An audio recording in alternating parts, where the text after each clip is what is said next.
Welcome to the Women in Digital Dentistry Podcast, where we empower through innovation. I'm Allison Lacoussiere, your host, and each week we'll explore the mindset and the skill set of creating a successful practice and life for women in business. From the latest in dental technology to mastering marketing strategies, creating team synergy, cultivating a powerful money mindset, this podcast is your resource to empower yourself and your team to have the most success possible. Whether you're an established business professional or just beginning your journey, we're here to help you unlock your full potential, lead with confidence, and have an incredible journey along the way. Welcome to the Women in Digital Dentistry Podcast. Welcome to another episode of Women in Digital Dentistry. I am here with an incredible woman in our industry, Meg. Welcome to our show. Thank you so much. I'm glad to be here. I'm so excited to have you here, and I will just share how we got connected and a few things that really stood out to me as I got to meet you. Your practice and your team joined our clear aligner bootcamp a few years ago. It was the start of last year. And I remember you immediately stood out to me as just a practice manager, leader, and what I found out later, a coach who really had their practice together. You were so smart. You were so inquisitive. You were so engaged. And I was like, this is the kind of person that I would want to work with, that I would want leading my company. And so, of course, our relationship has evolved from there, where you're actually now coaching inside of Clear Coaching and supporting the teams inside of this organization, amongst so many other things. So let me give you a formal introduction, but just really wanted to highlight just your sense of drive, purpose, and connection immediately when I first met you. Yeah, awesome. I felt the same way. It's just awesome when sometimes you meet somebody and you just click, right? 100%. We're like, I see you. I like you. You're a good one. You're a good one. So let me share with you a little bit more about Meg's background. She has 2 decades in the dental field and has journeyed from qualified dental assistant to a highly skilled dental hygienist and myofunctional therapist. Her deep understanding of patient care and the intricacies of dental health have been instrumental in elevating her elevation to COO of her practice. Meg's unique blend of clinical expertise and insight allows her to drive operational excellence while maintaining a patient-centered approach within the practice. Always driven by passion for comprehensive patient well-being, Meg identified a critical need within the dental landscape and took the entrepreneurial leap. She is now the founder of the Breathing Room Myofunctional Therapy, a dedicated myofunctional therapy and oral wellness coaching practice. So welcome to Women in Digital Dentistry, Meg. We love you. We love you so much. And I love everything that you're doing in this industry. Thank you. So I want to know, tell me like what really got you interested in myofunctional therapy as a hygienist, as a practice manager. I want to hear kind of like where that journey began. Yeah, so it actually started with my son. So my son, he's now 9, but when he was about 6, I started noticing he was like breathing really loudly. He was snoring. He wasn't sleeping well. Every morning he would get up with dark circles under his eyes. And within all the like hygiene chat groups and CE and all of that, there's a lot of talk about myofunctional therapy. So I reached out to a local myofunctional therapist and got him started with treatment. And she was incredible. Like the way that she worked with my son and immediately identified like he had a tongue tie, he needed some breathing re-education, and it was amazing at how quickly I could see changes in him. So long story short, we went through the Myo program, we got his tongue tie released, and he's so much healthier. Yeah, I saw changes in like behavior and sleep, and orthodontically, he was looking better. And I was like, I have to do this. I have to help families do the same thing. There's not enough myofunctional therapists out there. Wow. Wow. Wow. Wow. I feel so excited by the fact that women, I feel like this is moving healthcare forward, is moms. Like Yeah. moms that are like, I'm not okay with the answer of this is just a phase, or this is normal, or it's fine, it'll go away. Like I really feel that moms in our industry and in every industry are really driving forward change. And I love that you took that to implement it so you can support families the same way. Yeah. Yeah, it's so, so true. It's like, these kids aren't going to grow out of these things on their own. And so we kind of have to change the landscape, and we have to change, the way that providers and families are thinking about these issues. And you're so, so right. It's really the moms who are like, in my heart, I know that this isn't right. Yeah. Yeah. Yeah. We're like, I need an answer. Yeah. And that's where we get to educate our patients. We get to be there to support them. So you have dove into myofunctional therapy. You have your own practice, your own business in that realm, and you're also a very high performing COO of a company. And one of the things I know has been a big win in your practice is that you have really expanded your hygiene production. And this is something that I hear all the time from dentists, like, how do we grow our production, maintain a high standard of care? What strategies can we do to make that change? And I would love to dive into that a little bit, because it's something that, like, I feel like every doctor is asking for and doesn't really know where to start. Yeah, sure. So my journey with the practice that I'm in right now, I came in as a hygienist. It was after COVID. I was looking for a change, and I came into this practice, and it is a unicorn practice. Like, it is like a one in a million. Our doctor is incredible. And it was like, as soon as she and I started working together, we just clicked. And I found that, whenever I would bring something to her, something I learned at a CE class, something I read about, whatever, I was like, I really want to try this for our patients. I really want to make sure that we're getting our patients healthy. And she would be like, great, run with it. And so it really didn't start as like, I want to build production. It started as, I want to get my patients healthier and I want to try this, right? But really, once I started implementing prevention and started implementing products and procedures that were beyond just a prophy and scaling or root planing, I saw over time our hygiene production, just with me working 3 days a week, we tripled our hygiene production.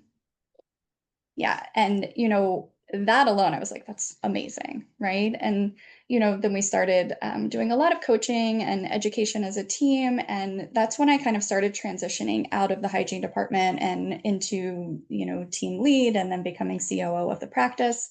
We now have a dedicated hygiene team, just two hygienists. And hygiene production in our practice is now 50% of the practice. Oh, I think the benchmark usually is somewhere around like 30% of production is a good hygiene program. We're at 50%. wow. Yeah. Wow. That gives me goosebumps, because I feel more people need to understand this. And I feel more doctors need to, I mean, I don't like to use the word need, but they get to explore these systems and this mindset shift that you were able to do. So there's something that I find really, really challenging. And not many people are able to do both of these things. One is be the clinical hygienist that you were and actually implement the changes and then live out the changes and then step back and replicate that. Like, that in itself is a unicorn move. And that in itself is a very much like a coaching move. So, like, you now are stepping into the role of the coach who can then duplicate that again and again. And I see this a lot where we have somebody who is a star high performer, but as soon as they step out of that role, they can't help anybody else do the same thing.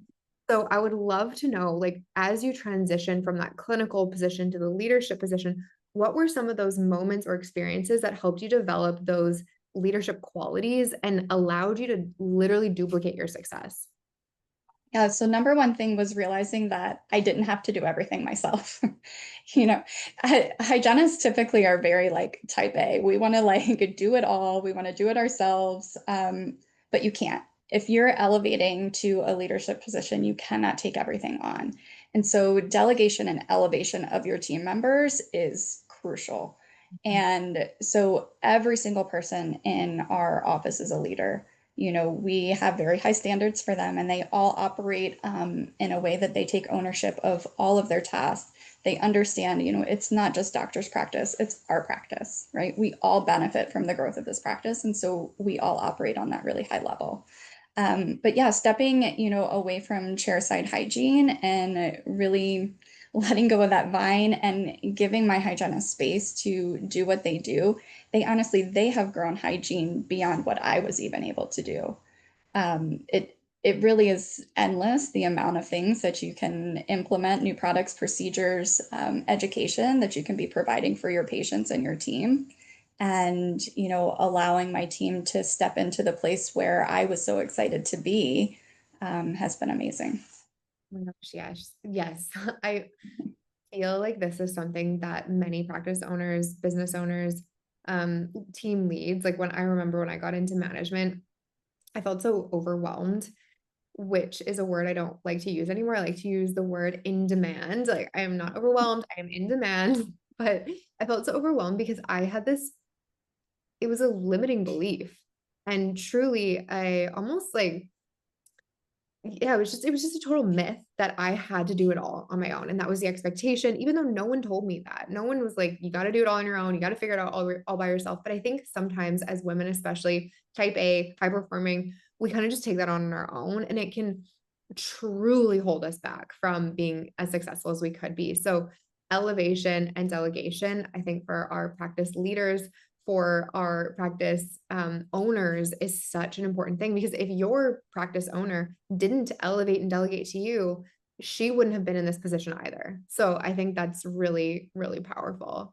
And similarly, my doctor, if he didn't elevate and delegate to me, he wouldn't have benefited from what I brought to the practice either. And so I would say, just like as a call to action for anybody listening, who could you elevate and delegate to in your practice more? Because you always can. So really, really good. Yeah, for sure. And I think one thing too, I think a lot of doctors miss that hygienists in particular are like innate leaders. Yeah. Like our training is all about motivation, right? And so we're really great at motivating patients to, brush and floss better and to try this product and to do this. And, it's really what we're about. But the truth is, like, those skills transfer, to motivating and leading a team as well. So like we have this training for motivation and sales for patient care, but really, that definitely can be a benefit to running a practice or running a business or, really that can do anything with it. Yeah. Yeah. What advice would you give other hygienists looking to make a similar impact in their practice? Like if a hygienist is listening to this and they're like, I really think I could do more in my practice, what advice would you give them? Yeah, I mean, I think the first step is having a conversation with their doctor and just saying, hey, this is the vision that I have for the way that I want to practice. This is how I want to take care of my patients. And getting that doctor to share their vision for their practice. Because you want to make sure, one, that you're aligned, right, with who you're working for and not for, with. Hygienists really are there to co-diagnose, to make sure that they are practicing in the same line that the doctor that they're working with. And so, having that initial conversation and just saying, hey, this is where I want to take things. I think we could be doing so much more. Everybody complains about, especially if they're insurance practice, insurance reimbursements and hygiene is a loss leader and this and that. Like, it doesn't have to be. We really could be implementing a lot of adjunctive procedures that can definitely boost overall production and make everybody in the practice happier. Oh, I love that. And I remember like when I brought a solution list to my doctor, he almost fell over because I think that's the thing with our leaders, like our doctors get a lot of complaints or they hear a lot of like what's not going well, which I mean, it makes sense. That's who we go to when things aren't happening. This isn't working, the suction's down, this, how do we handle this patient? And sometimes I think our doctors feel alone when they're in their practice trying to solve all these things. And so any team member, I always get them to think like a business owner, like an entrepreneur. If this was your practice, how would you handle it? And it doesn't mean you get to do everything the way that you'd want, but when you start thinking from a solution base, that's how you step into your own leadership skills. And no one needs to tell you that you're a leader. I think that's another thing. Like every single team member that's in the practice is a leader in their own position. And so when I brought my doctor, I was like, okay, so here's all the problems that I've noticed, and here are 3 proposed solutions to each of them. Let's see if any of these could work. He was like, let's set a goal and let's make this happen. And I remember in my practice at the time, a bunch of people were coming forward and were like, things are never going to change. Nothing changes around here. And I was like, we'll see. Like, we're going to see about that. And sure enough, they did because I brought solutions. And so I think you giving the advice to other hygienists, like, it doesn't matter how the past was. Go to your doctor, have a conversation, see what's possible. You never know. It's true. And it's so, so true. And, I would also encourage, any team member, like I mentioned before, like you want to be aligned with the practice that you're in, and you want to make sure that you're practicing dentistry in a way that makes you feel good. Really taking care of the patient, focusing on their whole wellness, focusing on more than just drill and fill, because dentistry really should be about prevention. And, dental hygiene is one of those things. It's like our training is all about prevention. And so, making sure that, you're working in a practice that actually allows you to do those things, to work at the highest level of your practice act, I think is really super important. Yes, 100%. Now that you are operating as the COO and you're cultivating leadership within your team, I know we have had this conversation where you have this goal to really continue, like, again, it's just one thing I love about you. Like, you don't just sit when you get to a certain point. You don't just sit and be like, okay, now it's done. You're like, okay, the next step is to get all of my team actively up leveled with leadership and to continue to grow and rise. So what is the vision for the future of your practice now? Yeah, so, future is just continued growth. We want to be able to, add on more providers in our practice. We want to be able to expand our hygiene team, our assisting team, our front office team, and really to continue educating our team. We always make sure that we really focus on training together. We have monthly meetings that we close the practice and we just sit and we train together to make sure everybody's calibrated. But really it's about growth of the practice so that we can reach more patients and get more patients healthy. Um, you know, and really ideally, I'm getting my doctor out of the practice. I want her to be doing her thing, to be, the visionary that she is. And, I really want her to, she loves sleep dentistry and I want her to be able to focus on sleep dentistry instead of just being chairside. And so adding on more providers allows us to grow into so many different avenues. And on the flip side of that, if I've been able to delegate to my team members, then I can also step away a little bit from the practice, work on my business, and, reach as many people as possible. It really is like everyone rising together. That is the kind of organization that changes the patient's lives, but it also changes the lives of the people inside of it. And I remember when I was managing, my goal was that anybody that came into the practice would leave if they ever left. I would rather they never left, but if they ever left, would leave completely transformed as a team member, as a leader, because that was the kind of organization that I wanted. And I know that's exactly the kind of organization that you're building, you're co-creating. What do you see as kind of like the impact on patient care, on team morale, overall success, and the growth of the dental office when you can implement that model of distributed leadership? Oh my gosh, yeah. You just have such a happy, healthy team. And when you have a happy, healthy team, everybody goes the extra mile. There are no squabbles about who's going to take care of sterilization. There's no back and forth between hygiene and assistants. There's no, you were in that room and you didn't stock it, or I don't want to take that phone call. Like, there is none of that. We run so efficiently and nobody is above any task in the practice. If we need to take out the trash or we need to sweep the floor or we need to do whatever, it doesn't matter who you are, we take care of it. And when everybody is happy, you can allow those things to grow, right? You can allow the practice to flourish, and that really trickles down to your patient care. You're going to have higher case acceptance. You're going to have patients agreeing to really, high-end treatment plans. They're going to be doing that cosmetic work. They're going to be doing the clear aligners because they can sense the excitement in your team. And when your team is happy, they're going to be happy for your patients as well. Everybody is coming in with a smile on their face and it makes such a difference. It really does. It really does. And that's when you get the comments like, oh, I used to be scared of the dentist, but I love coming here, or this feels like family, or I just love coming to see you guys. Like it really can change. And I think that's the power of this kind of upskilling and upleveling our mindsets and our leadership skills. If you could wave a magic wand and have practice owners know something that would transform their practice, that would change everything for them, what would you feel like that one thing would be? Mm. I think really, what they need to do is trust their team. I Mm, think if, practice owners come in and share their vision and say, this is what I want for my patients, this is what I want for my practice, and then give your team members permission to run with that, mhm. right? Because they're going to. They want to see you succeed. They want to see the practice succeed because at the end of the day, that means they're taking more money home. They can then support their families better, right? Trust your team. But also, on the flip side of that, don't allow your team to just come to you and say, I want to improve this, I want to improve this, I want to improve this. Like you said, bring solutions. And so that's another thing is like cultivating an environment where your team understands that if they're going to bring a problem, they're also going to bring solutions and you solve issues as a team. Yes, I love that so much. And I think, again, like sometimes our leaders feel that they have the weight of the world on their shoulders. And it doesn't have to be that way.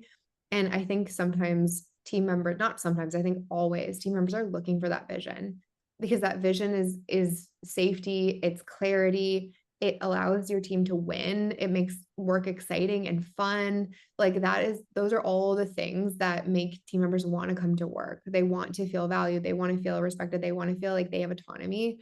I think that goes so far. Absolutely. Yeah, it makes the world a difference. Ugh, I just think you are a brilliant human being. I can only imagine what you're going to continue to do in our industry just from everything that you've done so far and your continued evolution and your constant desire to grow. I just want to acknowledge and honor you for that, because you've just been such a bright light in my world and in so many of the people around you's world. You just continue to just grow, thrive, impact so many people's lives. So thank you for the work that you do in our industry. Thank you for being an ambassador for women in digital dentistry. Any final thoughts before we wrap up today? Yeah, I would just say, for anybody working in the dental industry, like, don't be afraid to take the jump. I have made so much change in my career, starting as an assistant and, training in the office, right, as an assistant. I didn't even go to assisting school. And now being the COO of a practice, the CEO of my own company, like, don't be afraid. You are not stuck in that op. I know so many people think that they are, but there's always the next step. There's always somewhere to go. You just have to think a little creatively. Mm. So good. So good. If someone wanted to reach out to you for myofunctional therapy or for support with their hygiene team, where would they find you? Yep. So best place to reach me is the breathingroommyo.com. There is a booking link on there. They can schedule a quick intro call with me, and I'm happy to chat. Love it. Thank you, Meg, for being on Women in Digital Dentistry. Listeners, if this podcast episode resonated with you, if it was helpful, please like it, share it. Go and give Meg some love on social media. Go and connect with her. And we will see you on another episode of Women in Digital Dentistry. Bye. Perfect. Oh my gosh, you crushed it. You're Thank so you. eloquent. You're so eloquent. Really well Thank done. you. Thanks. No, I felt like I was stumbling, but good. Glad. Not at all. Good. Good. Good. Something I do when I look back on my podcast, especially I can tell if it's like I'm tired that day. I say Yeah. like so much and I'm like, oh my God. It's something that I've really been working on because it was so funny when I started doing social media. The only feedback I got from my mom was like, "Do you think you could stop saying like?" I was like, "Gee, thanks." Like, yeah, just putting myself out there and Yeah. feeling really confident. It's like, I'll work on that. Yeah. Oh, no, you did such a good job. Thank you. I have a proposal that I'm Okay. about to send out to a doctor, and I want to include like some hygiene coaching inside of it. And I'm wondering if you'd want to take on the hygiene coaching. It's like a private VIP client that I have.